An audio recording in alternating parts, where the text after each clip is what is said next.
ਰਾਮ ਸਰੂਪ ਅਣਖੀ ਦੀ ਕਹਾਣੀ ਜਮ੍ਹਾਂ ਖਾਤਾ ਦਾ ਬਾਕੀ ਦਾ ਹਿੱਸਾ। ਉਹਨੇ ਬੁੱਲਾਂ 'ਚ ਸਿਗਰਟ ਨੱਪੀ, ਲਾਈਟਰ ਜਗਾਇਆ। ਕਸ਼ ਲੈ ਕੇ ਧੂੰਆਂ ਛੱਡਣ ਵੇਲੇ ਉਹ ਦਰਸ਼ਕਾਂ ਦੀਆਂ ਕੁਰਸੀਆਂ ਵੱਲ ਝਾਕਿਆ। ਉਹ ਮੁਸਕਰਾ ਉੱਠੀ। ਉਹ ਕੋਈ ਤਿੱਖੀ ਚੀਜ਼ ਚੁਭਣ ਵਾਂਗ ਖੜਾ ਹੋ ਗਿਆ। ਕੈਨਵਸ ਤੋਂ ਪਰਾਂ ਹਟ ਕੇ ਬੋਲਿਆ, ਆਈਏ ਆਈਏ, तुम कब से बैठी हो यहाँ? जब से आपने देखा नहीं।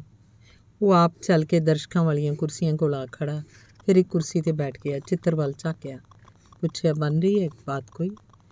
बात बन तो रही है, बन जाएगी एक दिन। फिर मुस्कुराई। आइए ड्राइंग रूम में बैठते हैं, वो बोलिया। ਸਵਿਤਰੀ ਉਹਦੇ ਮਗਰ ਮਗਰ ਤੁਰਨ ਲੱਗੀ, ਉਹਦੀ ਛਾਂ ਵਾਂਗ। ਡਰਾਇੰਗ ਰੂਮ 'ਚ ਜਾ ਕੇ ਅਫਜ਼ਲ ਨੇ ਪੁੱਛਿਆ, ਚਾय पियोगी क्या? वो चुप खड़ी सी। खुद ही बनानी पड़ेगी किचन में जाकर। बहादुर शायद बाजार गया, दिख नहीं रहा। ਸਵਿਤਰੀ ਨੂੰ ਚਾਹ ਤਿਆਰ ਕਰਨ 'ਚ ਕੁਛ ਦੇਰ ਲੱਗੀ। ਚੀਨੀ, ਚਾਹ ਪੱਤੀ, ਦੁੱਧ ਲੱਭਦੀ ਰਹੀ ਹੋਏਗੀ। ਗੈਸ ਤਾਂ ਸਾਹਮਣੇ ਸੀ, ਬਰਤਨ ਵੀ। 2 ਫੁੱਲਦਾਰ ਕੱਪ ਇੱਕ ਤਸ਼ਤਰੀ 'ਚ ਰੱਖ ਕੇ ਉਹ ਕਮਰੇ 'ਚ ਆਈ। ਤਸ਼ਤਰੀ ਤਿਪਾਈ 'ਤੇ ਰੱਖ ਦਿੱਤੀ। ਅਫਜ਼ਲ ਸੋਫੇ 'ਤੇ ਗੁੰਮ-ਸੁੰਮ ਬੈਠਾ ਸੀ। ਉਹਦੇ ਕੋਲ ਹੋ ਕੇ ਬੈਠ ਗਈ। ਅਫਜ਼ਲ ਨੇ ਚਾਹ ਦੀ ਚੁਸਕੀ ਭਰੀ ਤੇ ਖਿੜ ਉੱਠਿਆ। ਵਾਹ, ਕਿਆ ਚਾय ਬਣਾਈ ਹੈ। ਲੁਤਫ ਆ ਗਿਆ। ਨਾਲ ਦੀ ਨਾਲ ਸਵਿਤਰੀ ਦਾ ਹੱਥ ਫੜਿਆ, ਹਲਕਾ ਜਿਹਾ ਚੁੰਮ ਲਿਆ। ਸਵਿਤਰੀ ਦਾ ਹੱਥ ਲੁਗਲੁਗਾ ਸੀ। ਉਹਦੀਆਂ ਅੱਖਾਂ 'ਚ ਸ਼ਰਮ ਉਤਰਨ ਲੱਗੀ, ਪਰ ਉਹ ਹੱਸ ਪਈ। ਅੱਖਾਂ ਗਿੱਲੀਆਂ ਹੋ ਗਈਆਂ।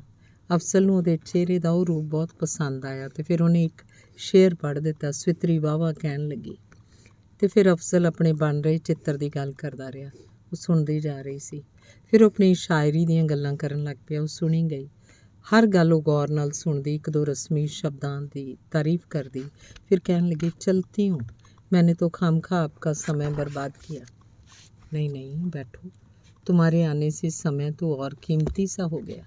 ऐसी कोई बात नहीं, ये तो चलता ही रहता है। ਉੱਠੀ ਤੇ ਆਪਣਾ ਸਮਾਨ ਸੰਭਾਲ ਕੇ ਸਲਾਮ ਕੀਤਾ। ਅਫਜ਼ਲ ਉਹਨੂੰ ਕੋਠੀ ਦੇ ਬਾਹਰਲੇ ਗੇਟ ਤੱਕ ਛੱਡਣ ਆਇਆ ਤੇ ਫਿਰ ਉਹ ਦੂਜੇ ਚੌਥੇ ਦਿਨ ਹੀ ਆਉਂਦੀ। ਅਫਜ਼ਲ ਆਪਣੇ ਚਿੱਤਰ 'ਤੇ ਕੰਮ ਕਰ ਰਿਹਾ ਹੁੰਦਾ। ਉਹ ਸਲਾਮ ਕਰਦੀ, ਖੁਦ ਹੀ ਕਿਚਨ 'ਚ ਚਲੀ ਜਾਂਦੀ। ਚਾਹ ਦੇ 2 ਕੱਪ ਬਣਾ ਲਿਆਉਂਦੀ। ਉਹ ਕੰਮ ਕਰਦਾ, ਚਾਹ ਵੀ ਪੀਂਦਾ। ਗੱਲਾਂ ਚੱਲਦੀਆਂ ਰਹਿੰਦੀਆਂ। ਸਵਿਤਰੀ ਦੀਆਂ ਗੱਲਾਂ 'ਚ ਕਦੇ ਕੰਮ ਛੱਡ ਕੇ ਬੈਠ ਜਾਂਦਾ, ਹਮੇਸ਼ਾ ਜ਼ਬਤ ਵਿੱਚ ਰਹਿੰਦਾ। ਉਹਨੂੰ ਮਹਿਸੂਸ ਹੁੰਦਾ ਉਹਦਾ ਸਮਾਂ ਨਸ਼ਟ ਕਰਨ ਆ ਜਾਂਦੀ ਹੈ, ਪਰ ਉਹਨੂੰ ਆਪਣੇ ਖਲੂਸ ਦਾ ਚੇਤਾ ਵੀ ਸੀ। ਘਰ ਆਏ ਮਹਿਮਾਨ ਨੂੰ ਸਮਾਂ ਦੇਣਾ ਜ਼ਰੂਰੀ ਹੈ। ਉਹਨੂੰ ਇਹ ਵੀ ਲੱਗਦਾ ਕਿ ਉਹ ਦਿਨੋਂ ਦਿਨ ਉਹਦੇ ਬਹੁਤ ਨਜ਼ਦੀਕ ਆਉਂਦੀ ਜਾ ਰਹੀ ਹੈ। ਉਹ ਚਾਹੁੰਦਾ ਕਿ ਉਹਦਾ ਦਿਲ ਨਾ ਤੋੜਿਆ ਜਾਏ, ਇੱਕ ਫਾਸਲੇ 'ਤੇ ਰਿਹਾ ਜਾਏ। ਜੇ ਉਹਦੇ ਨਾਲ ਜ਼ਰਾ ਵੀ ਖੁੱਲ੍ਹ ਗਿਆ ਤਾਂ ਉਹਦਾ ਚਿੱਤਰ ਅੱਧ ਵਿਚਕਾਰ ਹੀ ਰਹਿ ਜਾਏਗਾ। ਇਹ ਮੁਕੰਮਲ ਕਰਕੇ ਦੇਣਾ ਵੀ ਤਾਂ ਹੈ। एक दिन वो आई, फटाफट बोलना शुरू कर देता। एक लड़का है, नौजवान लड़का, उसके साथ उसी कमरे में एक लड़की रहती है। लड़की भी नौजवान है। वे रात को एक बेड पर सोते हैं, सभी बातें कर लेते हैं, लेकिन वे एक दूसरे से शर्माते रहते हैं, टच भी नहीं करते। लड़का सोचता है लड़की क्या कहेगी, लड़की सोचती है लड़का क्या कहेगा। अच्छा ये बात है, तो फिर? अफजल का ध्यान चित्र वल सी। मैं आपको ये कहानी सुना चली, अब आप सोचिएगा ज़रा इसके बारे में। ਉਹ ਸਭ ਸਮਝਦਾ ਸੀ ਉਹ ਕੀ ਚਾਹੁੰਦੀ ਹੈ, ਪਰ ਉਹਨੂੰ ਉਹੀ ਇੱਕੋ ਡਰ ਕਿ ਉਹਦਾ ਚਿੱਤਰ ਅੱਧ ਵਿਚਕਾਰ ਰਹਿ ਜਾਏਗਾ। ਪਹਿਲਾਂ ਉਹ ਚਿੱਤਰ ਮੁਕੰਮਲ ਕਰ ਲਏ। ਫਿਰ ਉਹ ਕਈ ਦਿਨ ਨਾ ਆਈ। ਹਫ਼ਤਾ ਬੀਤ ਗਿਆ, ਫਿਰ ਦੂਜਾ ਹਫ਼ਤਾ ਵੀ। ਦੂਜੇ ਦਰਸ਼ਕ ਆਉਂਦੇ ਸਨ, ਆ ਕੇ ਕੁਰਸੀਆਂ 'ਤੇ ਬੈਠ ਜਾਂਦੇ, ਚੁੱਪਚਾਪ ਦੇਖਦੇ ਰਹਿੰਦੇ, ਉੱਠ ਕੇ ਤੁਰ ਜਾਂਦੇ।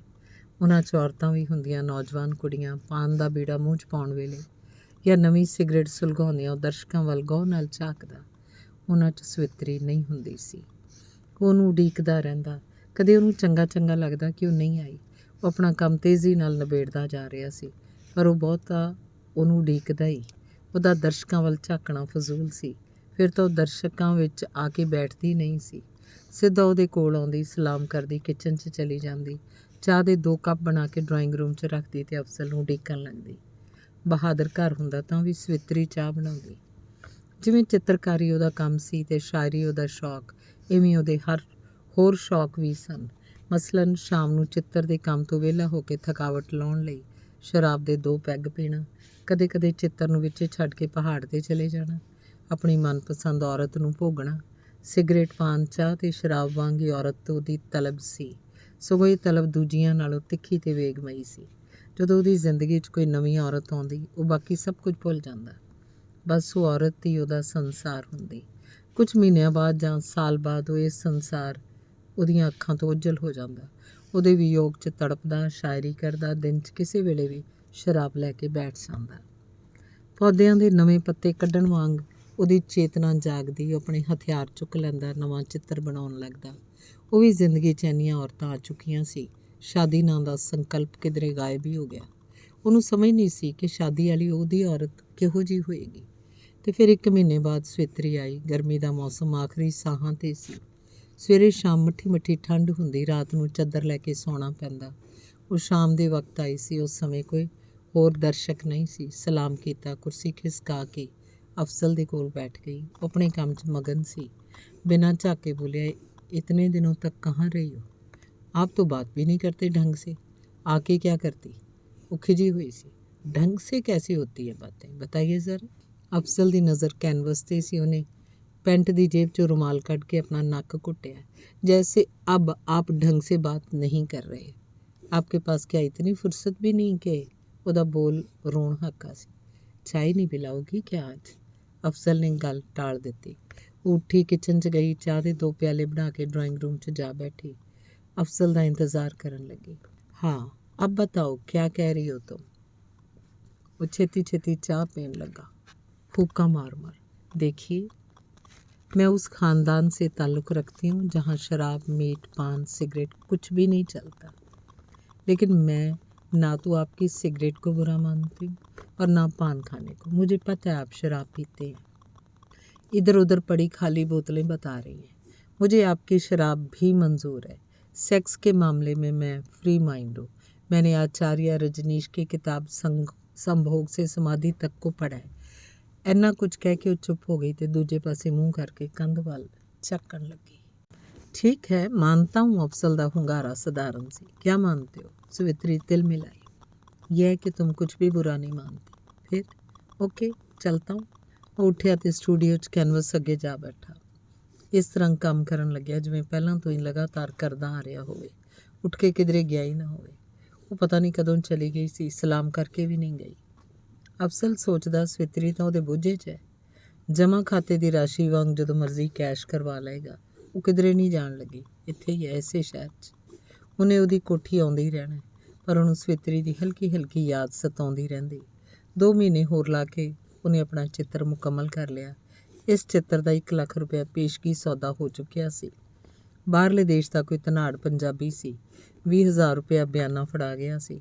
ਸਵਿਤਰੀ ਇਹਨਾਂ 2 ਮਹੀਨਿਆਂ ਦੌਰਾਨ ਇੱਕ ਵਾਰ ਵੀ ਨਹੀਂ ਆਈ। ਚੰਗਾ ਕੀਤਾ ਉਹਨੇ ਆਪਣਾ ਕੰਮ ਖਤਮ ਕਰ ਲਿਆ।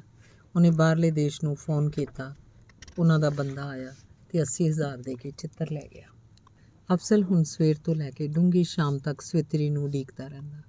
ਉਹਨੂੰ ਪੱਕਾ ਯਕੀਨ ਸੀ ਕਿ ਉਹ ਆਏਗੀ ਇੱਕ ਦਿਨ। ਉਹਨੂੰ ਸਵਿਤਰੀ ਦੀ ਇੱਕ ਇੱਕ ਗੱਲ ਯਾਦ ਆਉਂਦੀ। ਹੁਣ ਉਹਦਾ ਖਾਸ ਕੰਮ ਹੋ ਗਿਆ। ਜਿਵੇਂ ਪਹਿਲਾਂ ਚਿੱਤਰ ਮੁਕੰਮਲ ਕਰਨਾ ਉਹ ਖਾਸ ਕੰਮ ਸੀ, 1 ਮਹੀਨਾ ਹੋਰ ਉਹ ਨਹੀਂ ਆਈ। ਉਹ ਗੋਬਿੰਦਗੜ੍ਹ ਸ਼ਹਿਰ ਦੀਆਂ ਕਚਹਿਰੀਆਂ 'ਚ ਗਿਆ। ਲੋਕ ਸੰਪਰਕ ਵਿਭਾਗ ਦਾ ਦਫ਼ਤਰ ਲੱਭਿਆ। ਪਤਾ ਲੱਗਿਆ ਸਵਿਤਰੀ 2 ਮਹੀਨੇ ਪਹਿਲਾਂ ਉੱਥੋਂ ਬਦਲੀ ਕਰਵਾ ਕੇ ਕਿਸੇ ਹੋਰ ਸ਼ਹਿਰ ਚਲੀ ਗਈ ਹੈ। ਫਿਰ ਉਸ ਸ਼ਹਿਰ 'ਚ ਵੀ ਗਿਆ, ਉੱਥੇ ਵੀ ਨਹੀਂ ਸੀ। ਬਾਊ ਨੇ ਦੱਸਿਆ ਉਹ ਲੰਮੀ ਛੁੱਟੀ 'ਤੇ ਹੈ, ਪਤਾ ਨਹੀਂ ਕਿੱਥੇ ਹੈ। ਅਫਜ਼ਲ ਨੂੰ ਉਹਦੀਆਂ ਕੁਝ ਰਿਸ਼ਤੇਦਾਰੀਆਂ ਦਾ ਪਤਾ ਸੀ, ਪਰ ਸਵਿਤਰੀ ਕਿਧਰੇ ਵੀ ਨਾ ਲੱਭੀ। ਨਾ ਕਿਸੇ ਨੇ ਉਹਦਾ ਥਹੁ ਪਤਾ ਦੱਸਿਆ। ਅਫਜ਼ਲ ਨੂੰ ਸਵਿਤਰੀ ਦੀ ਫਿਰ ਵੀ ਉਡੀਕ ਸੀ। ਧੰਨਵਾਦ।